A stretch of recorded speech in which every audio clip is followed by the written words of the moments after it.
Почитувани гледачи, добро вечер и добродојдовте во музичката емисија насловена како Векови ноти. И по тој повод веднаш да ја представиме нашата вечерашна гостинка, а тоа ќе рече господица, односно господја Елена Голумеова. Бонсуар. Бонсуар.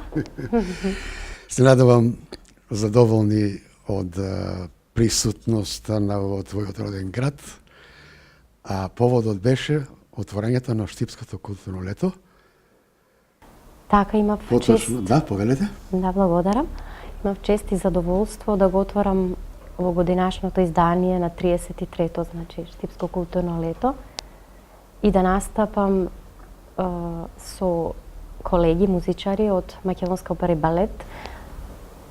И навистина големо задоволство после многу години, после да не кажам колку, многу, доста долго време, ете да се најдам на истата сцена каде што имав можност да дебитирам како малечка на нашиот фестивал за детски песни на Макфест.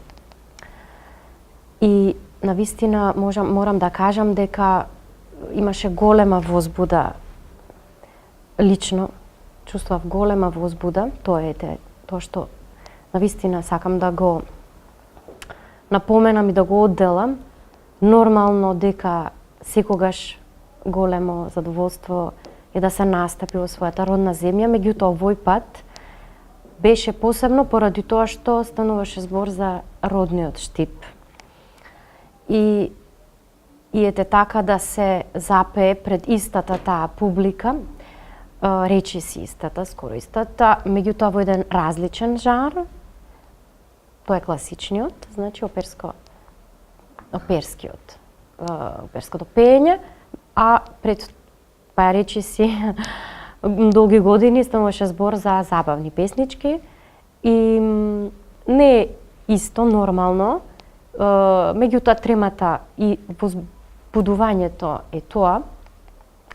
И ете така, тоа навистина ќе го нагласам, навистина голема, ете така, како да кажам, и првата арија кога започнав беше тие што ме познаваат се разбира, усетија дека имаше така една малку поголема емоција, емотивност од моја страна, и заедно со моите колеги навистина мислам дека дадовме се од себе да тоа отварање се случи ете така на тој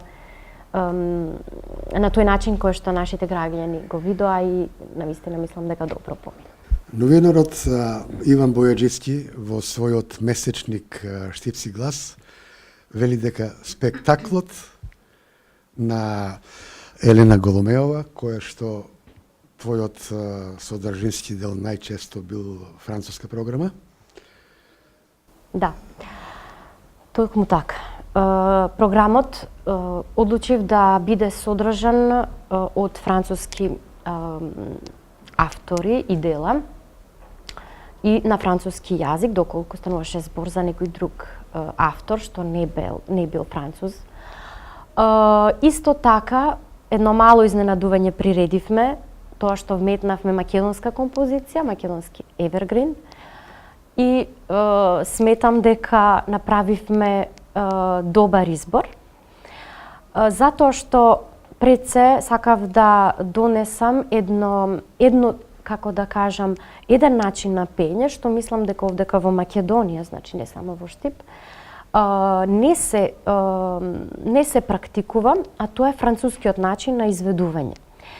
Во однос на белканто, во однос на оној германскиот стил на пеење, кој што се попознати тие стилови, францускиот има за карактеристика тоа што е многу лежерен начин на пеење и со една финеса и елеганција, што е она елеганс а ла францез, елеганција на француската таа елеганција, која што се припознава при пеењето.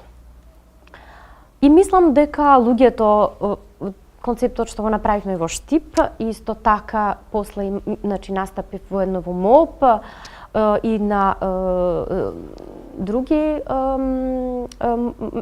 места забележаа дека стануваше збор за различна изведба и навистина донесовме едно мало освежување со колега исто кога дојдов од Франција во опера под организација на француска амбасада по повод 25 години билатерални односи на Франција и на Република Македонија. Направивме исто така комбиниран програм, меѓутоа мнозинството од програмата беше француски автори, француски композиции, дела и така истиот заклучок беше тоа дека ете досега тие колеги од оркестар, значи ги немале свирено неколку тие одредени број на дела и беа презадоволни и сме во разговори да го направиме, да продолжиме да работиме со францускиот репертоар, затоа што за жал овие неколку години не бил застапен премногу во нашите сцени во Македонија и ќе направиме се за да се долови, да се даде важност, значи на на тие опери кои што за жал не се интерпретирани доволно во Македонија. Ова слика од месечникот Штипси глас одлично зборува дека се бараше карта повише со волна сала, а со придружба на малиот камерен оркестар на Скопската филхармонија. На Скопската опера, на Македонската опера, на МОП.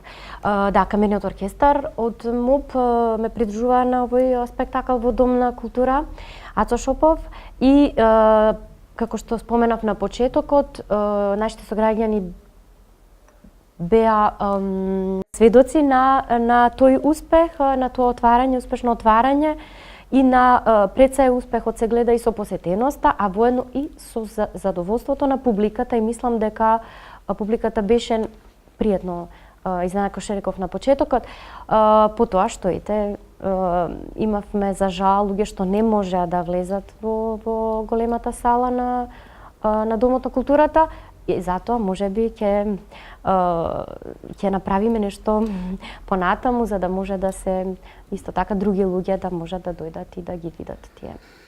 На публиката и понуди фантазија, односно една македонска забавна песна од Славе, така ли беше? Токму така, да. Зборот ми си вметнала еден скопски шлагер своевремено која беше изведена од Славе Димитров. Зборот вас за тој дел? Како не? Па видете, да.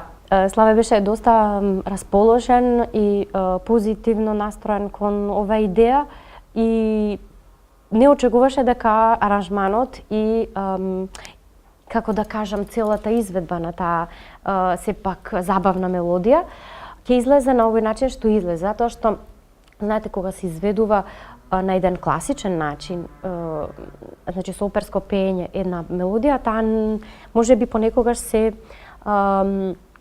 променува и е поразлична и можеби нема да го достигнете тој успех што сте го имале како забавна мелодија.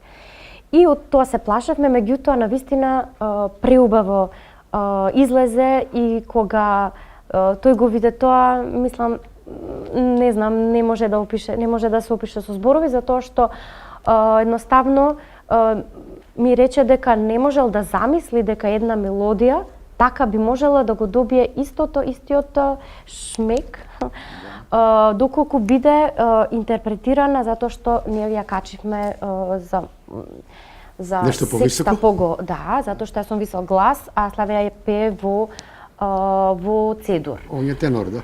Да, и машките гласови, знаете дека пеат една октава подол и така. И ние моравме да ја качиме и со тоа можеше да се изгуби, значи претходно таа замисла која што тој ја имал кога нели тој требало да интерпретира.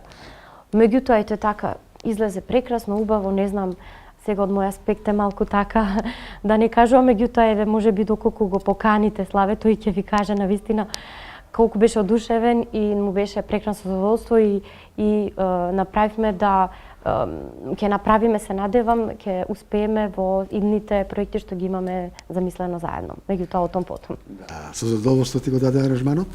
Да, ни ги даде дел од партитурите, меѓутоа, како што реков, моравме да ја промениме, да го промениме аранжманот, затоа што стануваше збор за камерен оркестар. И кога имате на располагање еден камерен, не ви е истиот аранжман, доколку имате на располагање на цел оркестар од опера. Така да диригентот ги смени одредени нотни материјали и на крајот излезе како што излезе. Мислам дека сведоци се нашите граѓани. Господја Голомојове, да се вратиме, повторно сме во Штип, нели?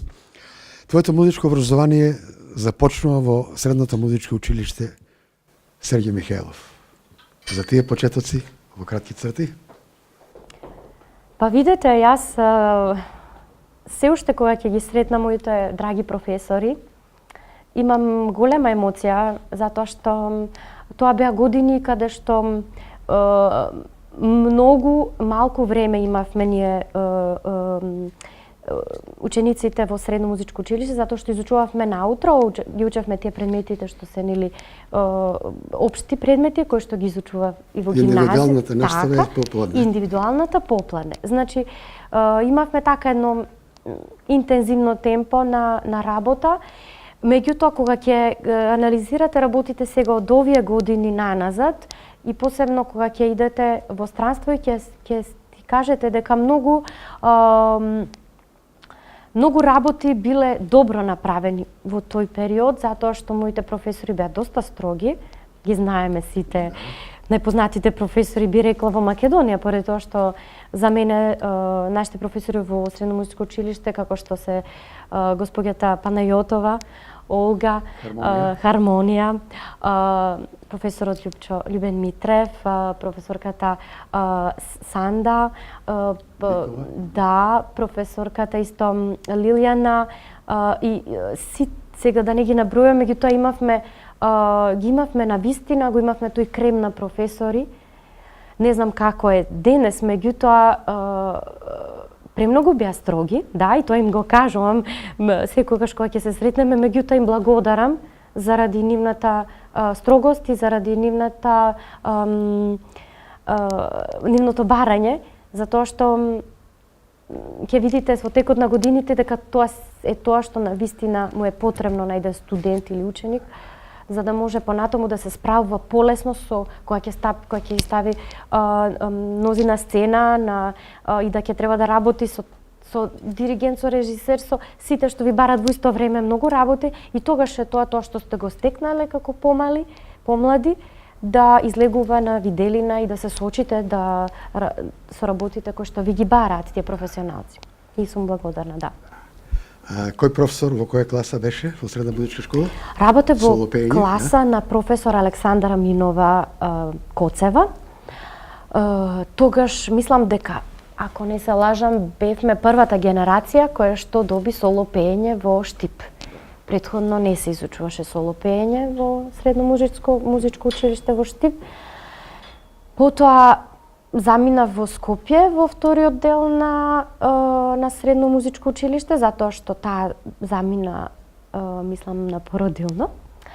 И тогаш продолжев да работам со професорката Билјана Јакимовска во Средно музичко училиште и професор на факултет. Веќе Арсовска, твојата драга колешка сопран, во Средното музичко училиште, професорка е, соработувате, се гледате? Да, ги гледам и Вики и Катерина. Да. Навистина ми е драго мои колешки што го продолжија тоа, го превзема, ја превзема работата со соло пењето и на младите им го пренесуваат затоа што се тие како се вели одлични личности, и се надевам дека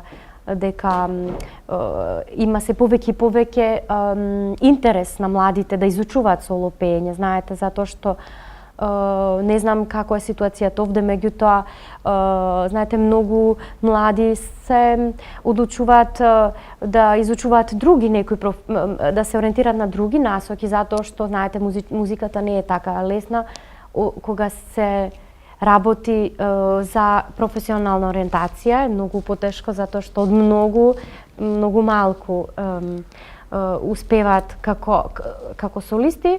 Меѓутоа ги бодрам затоа што доколку не може да се биде солист, може да се одбере да се работи во опера како хорист, исто така професор, значи педагог и на многу други начини или по некои други жанрови, не само во класична музика. Почитувана наша публико и повторно ја листаме песнарката на група Корона. Останете со нас.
Поштовно гледачи, го продолжуваме разговорот со нашата вечерашна гостинка, господја Голмејова. Господја Голмејова, да се вратиме малку на класиката, историјата на класиката во Штип и Штипско. Сигурно сте уредно информирани дека првата опера е 1925 година во Штип од Сергеј Михајлов, Пајачи од Руџеро Леон Кавало, ако добро се сеќавам. Но зборот ми е дека и прва македонка оперска певица, Благородна Булева, која ги имаше главната улога во Пајачи, или локални одел Бајацо. Да. Тоа е нешто исто. Мал расказ за тој дел, колку се сеќаваш на првата видете. опера во Македонија? Па добро, сега навистина тоа е одамна, меѓутоа за мене како штипјанка од секогаш ми било многу важно тоа што во Македонија да се интерпретира првата опера и тоа да се направи во Штип. Од секогаш земало големо значење поради тоа што за да се направи една опера потребни се сите уметности. Ви треба балет, ви треба оркестар, ви требаат солисти, ви треба хор, ви треба статисти и така натаму. Значи, сите уметности се здружени во операта и затоа таа е од тешките уметности во однос на организација. И тоа што се случило првата опера да се направи во Штип е од огромно значење за нас како штипјани, како град. Не знам колку тоа луѓето можат да го сватат во смисол да го разберат. Значи не е само како опера, па ете се случило, ја видовме Пајачи, па ете. Надвор од тоа што ќе се анализира дали режијата била добра, дали солистите биле и така натаму. Како организација да се направи едно такво нешто е преголема работа. И тоа да биде во Штип е уште поголема работа. И јас секогаш кога ќе настапувам, дали во Македонија или пак во Европа, без разлика каде, го напоменувам тоа. Може би не е важно, меѓутоа за мене е многу важно и тоа што во тој период кога се уште таа музика може би не била толку популарна, да тоа биде во Штип, значи Штип е сепак центар на култура и затоа многу е важно да се врати како да се изразам нивото кој што ние сме го имале во минатото, да се врати. И да го надградуваме. И да го надградуваме. Не зборам за тоа што сум штипјанка, меѓутоа мислам дека влијае сепак тоа, меѓутоа е многу од голема важност да се зачува и да се продолжи понатаму. Почитувани гледачи, во продолжение ќе проследиме снимки од настапите на нашата вечерашна гостинка Елена Голмеова.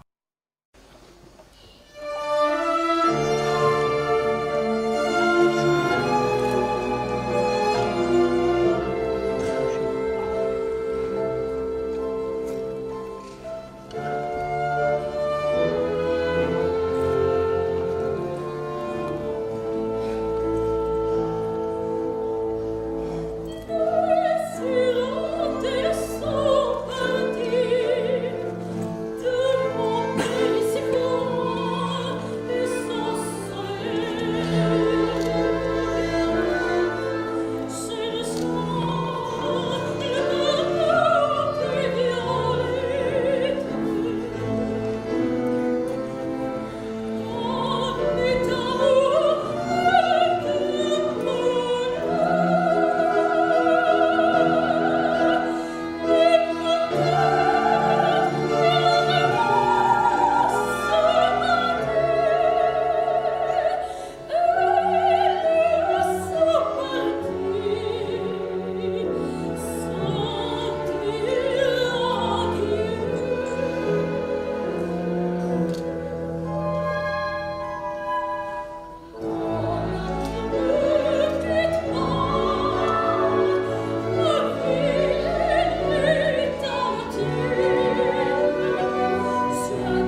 Пошто гледа че го продолжуваме разговорот, јас би ја замолил нашата вечерашна гостинка за едно прашање претходно да го дополнете.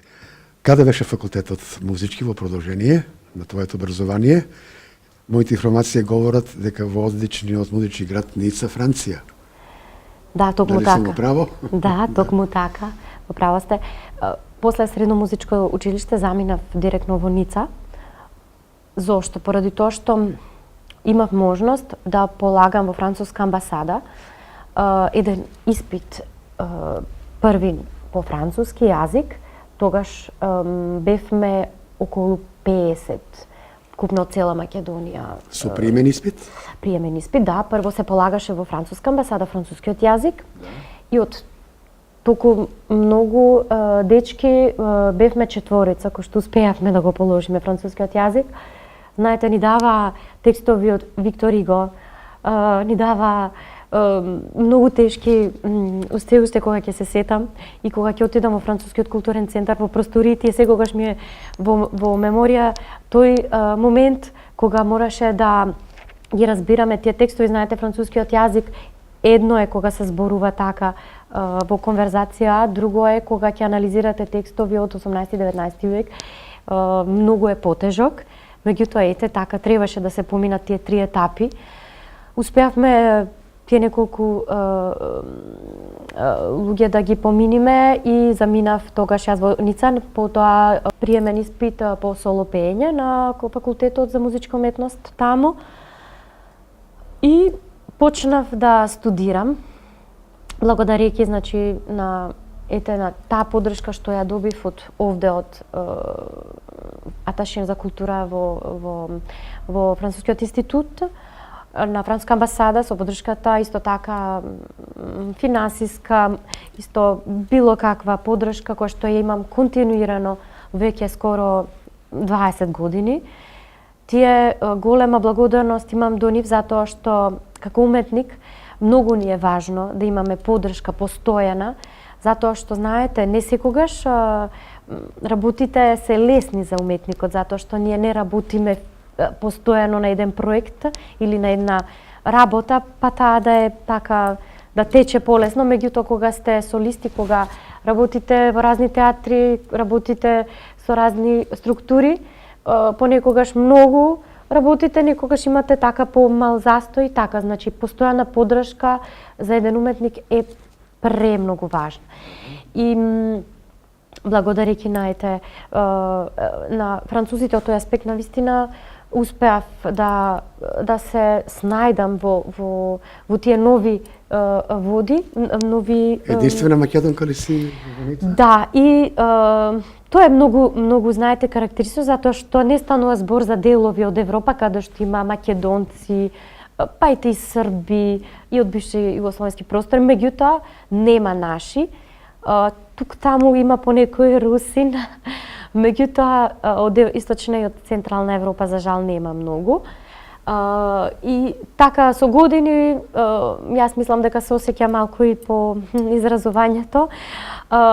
Со години ќе сретните така еден што ќе биде во некоја можеби друга област. Еве во Париз почесто сум сега моментално. Таму има македонци, поради тоа што имаме македонска амбасада во Париз. И среќавам наши македонци, меѓутоа не станува збор за уметници, за други професии. Го продолжуваме разговорот. Мене едно лично прашање. Се надевам колку октави е диапазонот на твојот сопран? Интересна работа. Па видете, јас сум висока сопран, значи не знам за нашите гледачи да објасниме. Ќе ви одговорам прашањето. Гласовите кај женските ги делиме на три категории, значи сопран, мецо-сопран и алт. Кај машките тенор, баритон и бас.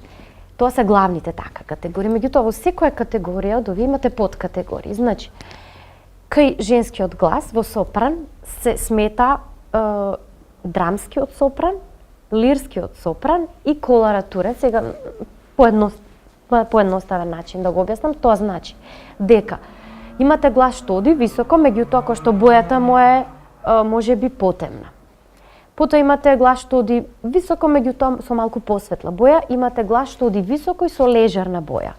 Меѓутоа имате еден глас, тоа е колоратурниот глас, кој што оди премногу високо, и тоа е карактеристика на глас што многу лесно вокализира. И најчесто тоа се полежерните гласови, затоа што доколку сте полесен глас, нели нормално дека ќе можете полесно да вокализирате. И тоа се повеќе Моцартови улоги, еве јас лично повеќе ги интерпретирам тие улоги, меѓутоа исто работам и како лирски сопран. Значи, зависи каков ви е ангажманот, вашиот глас вие го припремате, за да можете да ја интерпретирате улогата како што композиторот така ја побарал. Значи, целта е да го направите тоа што он го замислил, а не да интерпретирате на некој начин кој што ете според вашиот глас вие сте го замислиле. И доколку станува збор за Травијата, тогаш вие ќе мора, значи, драмски да го интерпретирате, подрамски да го интерпретирате делото. Доколку интерпретирате Кралица на ноќ, тогаш треба да имате оној малку драмски интензитет, поради тоа што станува за така лоша улога, мислам како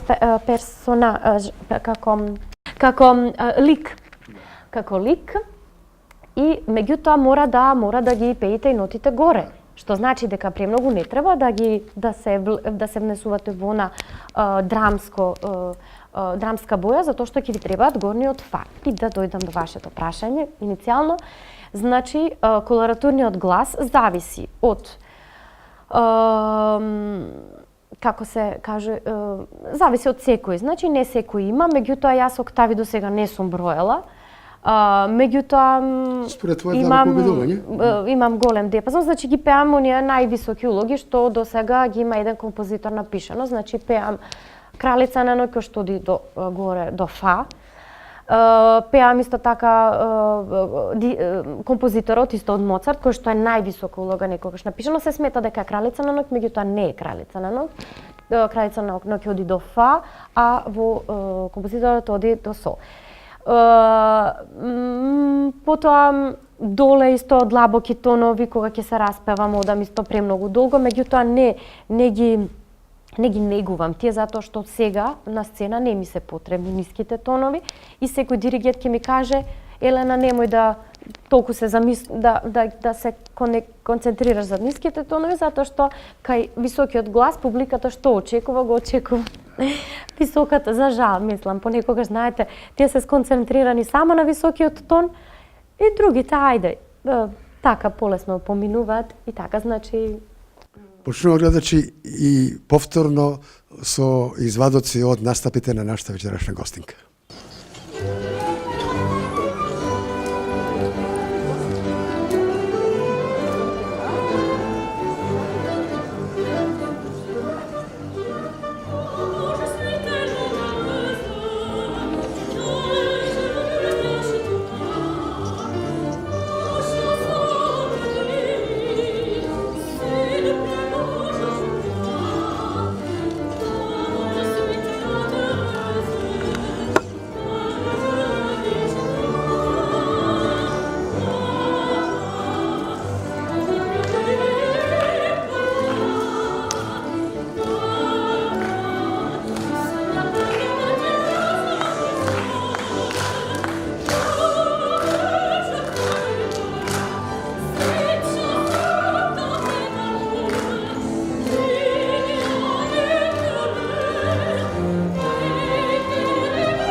Го продолжуваме разговорот со нашата вечерашна гостинка.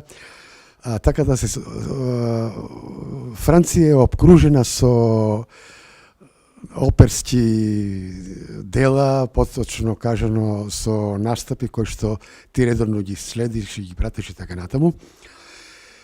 Понатаму одиме јужно кон Италија, Милано и Миланската скала. Збор два за овие... Па, добро, менаџерот сега е, да. Ево преговори Прво за Бастилија, нормално. Да, добро, во Франција, да, една од 5 најпосакувани оперски куќи во свет се Париска опера, Бастилија, Гарниер, пошто во Париз имаме две најпознати, најголеми, меѓутоа во Париз има и уште други оперски куќи, во самиот град имаме неколку. Виенската штатс-опера, Миланска скала, во Њујорк Метрополитен се разбира, Сиднеј, значи Берлинскиот оркестар, нормално симфонискиот. Меѓутоа, нормално дека за секој уметник тоа е предизвик. До сега јас имам настапувано нормално во Бастилија, во да не ги наредувам сите опери. Миланска скала ме прашавте, да, во преговори е менаџерот за следните сезони, да видиме што ќе кој од работите ќе излезат, па затоа ќе ве информираме накнадно. Меѓутоа, знаете, сепак Славниот Павароти. Да, Павароти. Да, како не, Во Миланска скала. Да, како не. Тоа се, знаете, митични места, да, кои што се однесуваат до интериерот. Сите оперски куќи на запад, во Европа се, доколку не станува збор за современ стил, се од оно италијанскиот стил, значи, и се слични до некаде. Меѓутоа станува збор за сцени кои што се познати поради тоа што познати оперски уметници настапувале таму. И тоа е за еден оперски уметник навистина важно да се настапи во тие места, затоа што ете како солист сметам дека се различни достигнувања. Ќе дозволиш да направам мала дигресија на разговорот. Во слободно време кој друг жанр на музика слушате? Па Освен класика се разбира. Да. Јас немам многу време да слушам друг, затоа што кога ќе работиме на едно дело, мора да ги слушните верзиите кои што се направени во тоа дело од различни оперски уметници, да споредите, да направите своја интерпретација, значи за слушање онака, за релаксирање и нема толку време, се релаксира можеби сепак со класична музика. Тоа не е оригинално, се извинувам, меѓутоа. Така, меѓутоа така песни што ми се допаѓаат, што ги сакам, се разбира дека од нашите бивши југословенски простори, да, ми се многу драги. Аве Марија, ја Како не, попевнуваш? како не, да, и имам пеено Аве Марија и од Гуно, и од значи различните верзии, Шуберт и така на многу. Во твојата програма ја имаш ли планирано Кармен од Жорж Бизе? Имам интерпретирано Фраскита, Микаела ја работам сега моментално. Тоа е сопранската улога, Кармен, знаете, главна улога е мецо-сопран. И за жал не е заменена на вистина прекрасна улога. Не ти е местото таму, а? Да, за жал не. Иако е прекрасна улога и знаете дека Кармен е најизведуваната опера во свет. На прво место, меѓутоа и Микаела е одлична. Но Жорж Бизе не можел да дочека популарноста на самата опера. Не може, да. Починал пред време. Пред време починува, да. И знаете, ја забраниле Кармен во опера, не е дозволен затоа што ја знаеме нели тематиката за која што се работи и тој починува и успехот што Кармен што Кармен ја достигнува навистина и мислам дека Жорж Бизе не се надевал воопшто дека ќе го доби. Почитувана наша вечерашна гостинке Голумеова, останува да ти се заблагодариме. Мерси боку. Мерси боку. За жал толку знам француски. Одлично. На моја срамота. Супер. Се надевам дека нема да не биде ова последно видување во Штип. почесто ќе го посетуваш овој роден град, со желба да ти се множат сите настапи, да се множат сите видеозаписи и така натаму, и сите твои желби во пеењето, во класиката, да ти се исполнат. Ви Со благодарам. самото тој што ќе биде многу задоволен.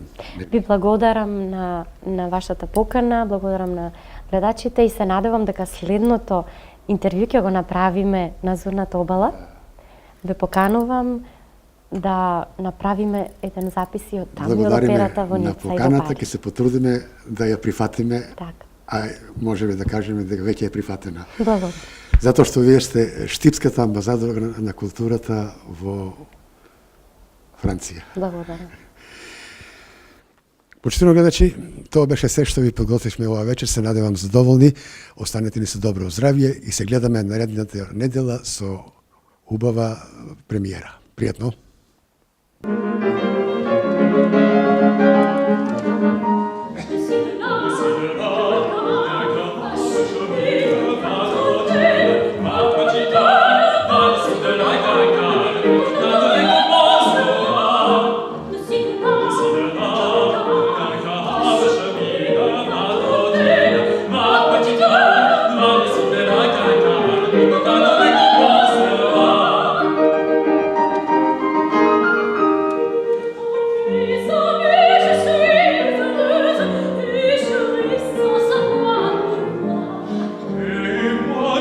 Cross